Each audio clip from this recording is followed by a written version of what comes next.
Yes, certainly. I'm Giles Gasper, Senior Lecturer in Medieval History at Durham University, and I've got the enormous privilege of being Principal Investigator for the Ordered Universe project, which is dedicated to looking at the scientific works of Robert Grosseteste, Bishop of Lincoln, 1235 to 53, but we're looking at his earlier works between about 1200 and 1228.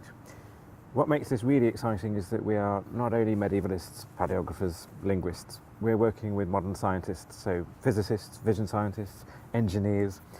The collaboration's been going on for about 5 years, but we've sort of been working through the various treatises, and we're quite an eclectic group. There's a core group, but we add people depending on the particular valence of the treatise that we're looking at.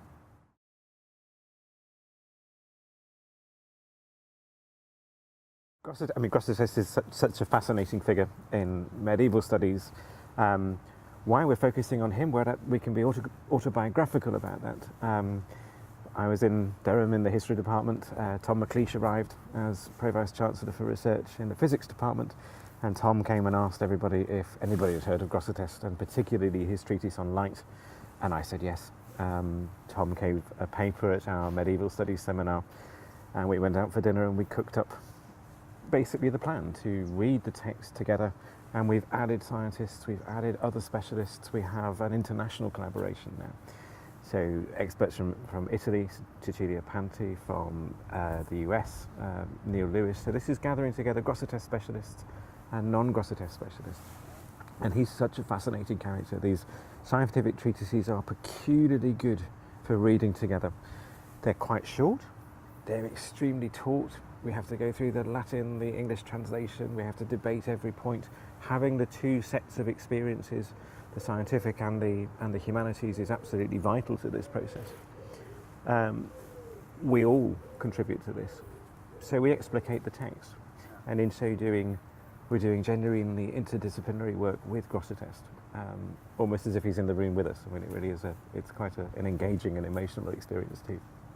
And with the text, what you expected, or were you surprised by what you were reading? Or they constantly surprise us. You think you know it, you think you've read it before. A lot of them aren't translated, a lot of them aren't even, well, they're all edited, but we need to revisit the editions, so that's part of the core work that we're doing. But every single time we start a workshop or a symposium and we start reading through it, all your preconceptions are completely blown out of the water in the first 10 minutes, and then you work through together with surprising results.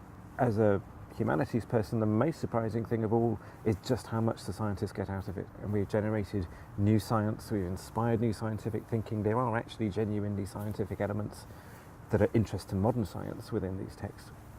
As a humanities person too, the scientific works are the earliest of Grosseteste's works. He spends 30 years writing them. You can see the through flow into his theological works. This is an important body of material for an important figure that we need to work on.